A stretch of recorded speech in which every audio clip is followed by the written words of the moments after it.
Syed Abdurrahman Chishti, आपने लिम्बायत के बारे के अंदर पूछा, लेकिन पूरी दुनिया के अंदर कल और परसों का दिन ईद के त्यौहार के हिसाब से मनाया जाएगा।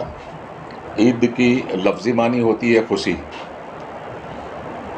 मुस्लिम बिरादर 30 दिन तक भूखे रहकर, जिसको रोज़ा के सुबह 5 बजे से लेकर पौने 5 बजे से लेकर शाम को 7 बजे तक जो रोज़ा रखते हैं, ये रोज़े का मकसद ये है कि कंट्रोल ऑन योर आइज़, यानी आपकी आंखों पर कंट्रोल, आपके कानों का रोज़ा, आपके हाथ का रोज़ा, आपके पैर का रोज़ा, आपकी ज़ुबान का रोज़ा। इट मीन्स ये कि भाई गुनाहों से बचने के लिए ये एक अल्लाह पाक ने, और फिर 1 महीना आदमी अगर वो इस तरीके से रहता है तो धीरे धीरे उसकी प्रैक्टिस के अंदर भी आ जाता है। तो ये है रमज़ान की हकीकत। दूसरा क्या है कि रमज़ान महीने के अंदर मुसलमानों के ऊपर जब 1 साल होता है तो ज़कात आती है। ज़कात का कानून जो इस्लाम धर्म के अंदर आया, तो मकसद ये है कि अमीर लोग, जिस तरीके से हुकूमत गवर्नमेंट जो होती है वो टैक्स लेती है आपकी इनकम के ऊपर, कि भाई आप ये जो इनकम टैक्स लेते हैं, जिस तरीके से दूसरे टैक्सेस लेते हैं, तो इस्लाम में जो टैक्स है अमीरों के ऊपर, उसका नाम है ज़कात। वो 2.5% होता है जो गरीबों के अंदर दी जाती है। तो जिससे ये होवे कि एक तो अमीर और गरीब का जो तफरका है वो कम हो जाए, और दूसरी बात ये है कि ये जो फ़र्क है अमीरी और गरीबी का, यानी कि अमीर का बच्चा अगर नए कपड़े पहन के निकलता है तो वो ज़कात के पैसे लेकर गरीब का बच्चा भी नए कपड़े पहनकर निकले। अब असल जो ईद का मकसद है वो एक ये भी है कि साल भर के आपके जो गिले शिकवे हैं, शिकवे शिकायत है, मेरे आपके, इसके उसके, भाई के बहन के, वो दूर हो जाए। आदमी गले मिल ले एक दूसरे से ईद मुबारक करते हुए। बहुत सारे लोग ऐसे होते हैं कि भाई जो जाते तो है 5-5, 10-10, 25-25 किलोमीटर तक मिलने के लिए अपने दोस्तों को, अधिकारियों को, इसको उसको, और बाजू के अंदर अपना भाई रहता है, अपनी बहन रहती है, उसके साथ में छोटी बात के ऊपर मनमुटाव हो जाता है, और उसको मिलते नहीं है जिसका हक पहले, और वहाँ तक जाते हैं।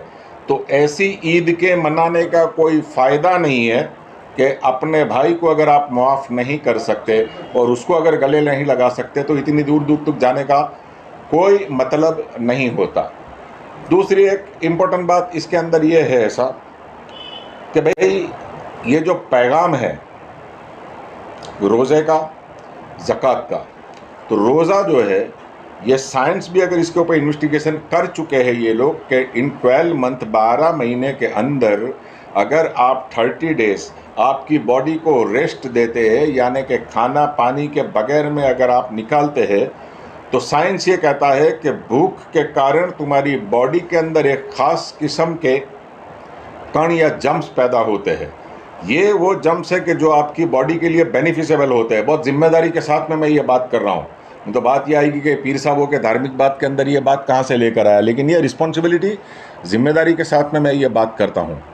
और जो ये रमज़ान महीना है, इसी महीने के अंदर कुरान नाजिल हुआ, और कुरान जिसके बारे के अंदर नेपोलियन बोनापार्ट से लेकर, महात्मा गांधी से लेकर डॉक्टर राजेंद्र प्रसाद, जो इस महीने के अंदर लैलतुल कद्र आती है तब कुरान नाजिल हुआ। इन्ना अंज़लनाहु फ़ी लैलतिल क़द्र वमा अदराका मा लैलतुल क़द्र। तो ये कुदरत वाली रात के अंदर कुरान नाजिल हुआ। कुरान के बेस्ट बुक होने के अंदर, यानी कि एक बेहतरीन किताब होने के अंदर किसी को कोई शक नहीं है। नेपोलियन बोनापार्ट का ओपिनियन देखो, हिंदुस्तान के एक्स राष्ट्रपति जो चले गए स्वर्गवासी डॉक्टर राजेंद्र प्रसाद का ओपिनियन देखो, और दूसरे हजारों ऐसे कि जो मुस्लिम धर्म के फॉलोवर न होने के बावजूद इन लोगों ने कुरान के बारे के अंदर जो ओपिनियन दिए हैं। अभी कुछ देर पहले एक अधिकारी बैठे थे, उनसे मेरी बात हो रही थी, इन्होंने मुझसे कहा कि कुरान का तर्जुमा, मैंने बोला सर तर्जुमा वो अच्छा है कि जिसके अंदर जिहाद क्या है वो समझाया जाए। यहाँ जिहाद की मानी ये होती है कि हिंदू मुसलमान के अंदर जो लड़ाई होती है उसको जिहाद माना, जिहाद वो नहीं है। जिहाद एक पूरी अलग चीज़ है जिसको दूसरे तरीके से लोगों के सामने पेश किया गया है। या तो ग्रेजुएट ऑफ अन एजुकेशन, कि जो कहने वाले के इल्म के अंदर कमी है, या फिर उसका मकसद कुछ दूसरा होता है। जिहाद की मानी हरगिज़ ये नहीं होती है कि भाई हिंदू मुसलमानों के साथ लड़ाई, या नाराए तकबीर अल्लाहु अकबर करके जो जंग करना, लड़ाई कर लेना, उसका नाम जिहाद नहीं है। ऐसा जिहाद वो चीज़ है कि जिसके अंदर बहुत सारे लोग मिलकर के, जो मुफ्तियाँ इकराम जिसको कहा जाता है इस्लाम की लैंग्वेज के अंदर, वो बैठ के डिसाइड करते हैं। आज तक मेरी उम्र के अंदर एक भी मौका ऐसा नहीं आया है कि जिसके अंदर ऐसी कोई मीटिंग की ज़रूरत पड़ी हो या ऐसा कुछ। बाकी जो लोग जिहाद का नाम देकर जो खून खराबा करते हैं, वो अल्लाह की कसम खा के कहता हूँ मैं कि मुसलमानों की कुरान के बाद की सबसे इम्पोर्टेंट किताब जो है वो बुखारी है, और बुखारी शरीफ की पहली हदीस है इन्नमल आमालु बिन्निया, नीयत के ऊपर आमाल का फैसला है। तो जिस वक्त वो बंदा, वो लोग ये इरादा करते हैं, ये तय करते हैं कि हम भाई इस तरीके से खूना मरकी करेंगे या बम फेंकेंगे या गोलियां चलाएंगे, तो जिस वक्त वो इरादा करता है उसी वक्त वो इस्लाम के दायरे के बाहर हो जाता है। अगरचे वो इस्लाम का फॉलोवर होगा तो इस्लाम के कानून के हिसाब से तो निहत्थे के ऊपर आप वार नहीं कर सकते। लड़ते लड़ते आपके साथ जंग के अंदर अगर किसी ने हथियार रख दिया तो आप उसके ऊपर वार नहीं कर सकते। किसी ने आपसे माफ़ी मांग लिया, आप उसके ऊपर वार नहीं कर सकते। तो ये इस्लाम के बहुत सारे कानून हैं। मुख्तसर टाइम के अंदर मुझे ये बातें करनी है तो मैं इतनी लंबाण से बातें नहीं कर सकता।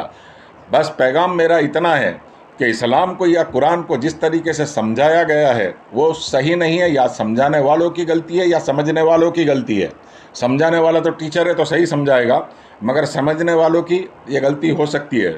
समटाइम आप किसी से एक बात सुनते हैं और सुनकर जब दूसरी जगह के ऊपर जाते हैं तो एक दो जुमलों का हेर फेर हो जाता है। तो मेरा कहने का मतलब ये है कि ये इन्नद दीन इंदल्लाहिल इस्लाम, अल्लाह के नज़दीक सबसे पसंदीदा दीन इस्लाम है। और मज़हबी किताब कुरान और मज़हब इस्लाम के बारे में बहुत सारे जो इस्लाम के फॉलोवर नहीं है, कुछ नाम मैंने बताए, इन्होंने पॉजिटिव और अच्छे अभिप्राय दिए हैं। मैं अपने तरफ से तमाम हिंदुस्तान के लोगों को हिंदू मुस्लिम सिख ईसाई सबको ईद की बहुत बहुत मुबारकबाद देता हूँ। खुसूसी मुबारकबाद आप लोगों को भी दूंगा कि आप लोग यहाँ तक आए और वो मेरा पैगाम लोगों तक पहुँचाएंगे। डिटेल के अंदर अगर इसके बारे में जानना है तो फिर कभी आप मुझे मौका दो, मैं इसको समझाने की कोशिश करूँगा इंशाअल्लाह अज़ीज़।